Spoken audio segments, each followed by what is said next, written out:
why there's not that many fat men videos. I only have one on Nikocado Avocado, because in this community, they don't really have men in the community. They say that men are the problem as to why they don't feel pretty is what I'm getting to it.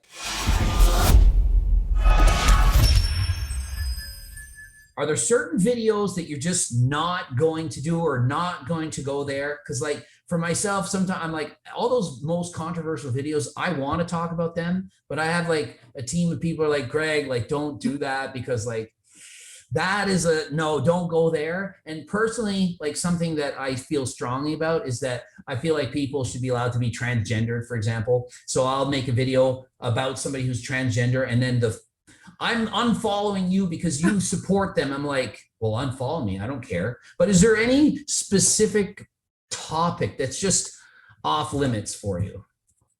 There's like a specific topic that's off limits. There's topics that I'm not very educated on. So then I just don't get into it because I don't want to talk about something that I just don't know. Or there's something that's important to a huge group of people. That's just not really something that I want to take the time to make a video about. So that I don't think there's any like topics where I'm like, I would hate to say my opinion on that. I have an opinion on everything, but there's just not some topics that I just don't feel like making a video about if it's just not super interesting to me.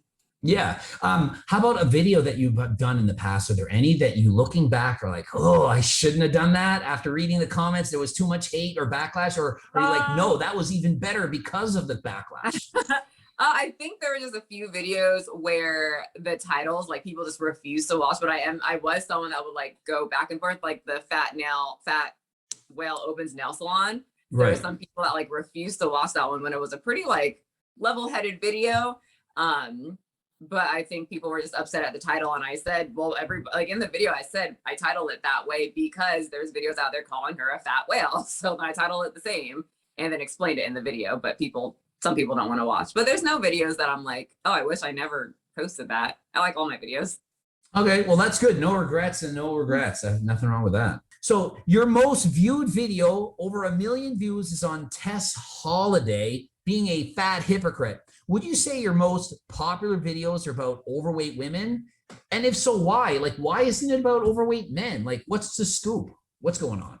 I think people are extremely interested in a group that pushes the narrative that obesity is healthy. And why there's not that many fat men videos. I only have one on Nikocado Avocado, because in this community, they don't really have men in the community. They say that men are the problem as to why they don't feel pretty is what I'm getting to it.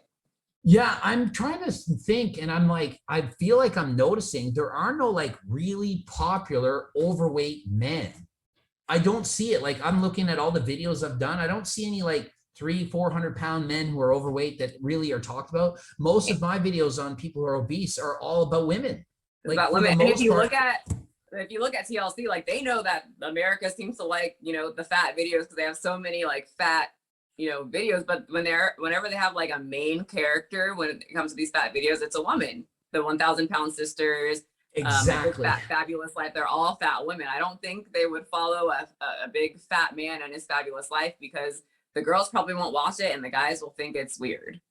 Yeah, it's interesting that takes place, but you're 100% right, because if it was in fact popular, it would be out already. Somebody would be doing that and somebody would be leading that, and just people aren't interested. I think for most part, men, it's almost like they're following guys who are just really jack guys on steroids. It's more interesting. And for women, there's so many different body types that seem to be being pushed right now. Like, for example, do you notice that a few years back, it was more like thinner women that were leaner that were being pushed? And if you've seen like a shift, almost a paradigm shift in like body types being a waist that's essentially this big and a molar style tooth lower body with the most gargantuan glutes that you've ever seen. The Kim K it just body seems so unrealistic. Like, what is happening? What is going on?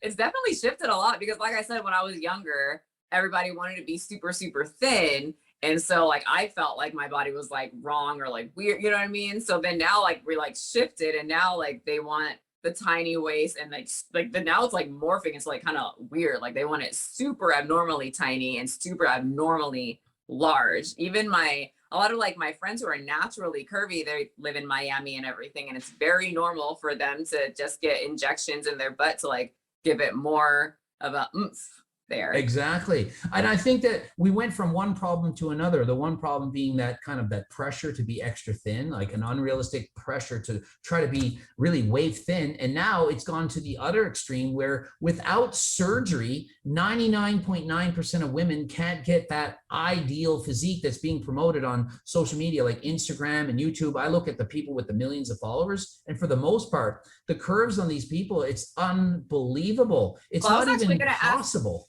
I was gonna ask you, I'm not really into like bodybuilding or anything anymore, but I noticed like a couple of my friends, they got BBL, so a Brazilian booty lift, whatever it's called. Do Brazilian a lot butt lift. Yeah, do a lot of fitness competitors get that? Because I feel like it feels like it's very normal. A lot of the competitors get it, but it's more so people that get it that aren't competing, who are just, because when you get really lean, you're going to notice these things a little bit more. Like they're actually adding fat into your glutes and they're taking it away from your stomach, for example. So you can actually kind of draw in an ab line from taking fat out in a certain way, putting in the glutes. So you're going to add a couple inches to your hips, take out a couple inches on your stomach, and you get those curves. So a lot of people are just getting surgeries and lying about it, not telling anyone. And to me, it's like being a fake natty. Like I do natty or not, so I'm going to have to start doing, are you having surgery or not? Because it's really misleading. Like because a lot of these girls will say that, oh, we worked out, we just did our squats and did our deadlifts, but we really had, you know, a lot of help from a surgeon. Absolutely. I'm like thinking like you're selling a training program, or buy my diet, eat and train like this and eat to get a small waist and a large ass. I'm like, that doesn't make any sense. I'm like, where's the discount code to your doctor? I love them. I love the people that are like very open about their surgeries rather than just hiding it and saying they did squats. Yeah. And I don't think they have to say like, you know, you get breast implants, you have to have a disclaimer in yours. By the way, these are breast implants and this is lip filler and this is the Botox.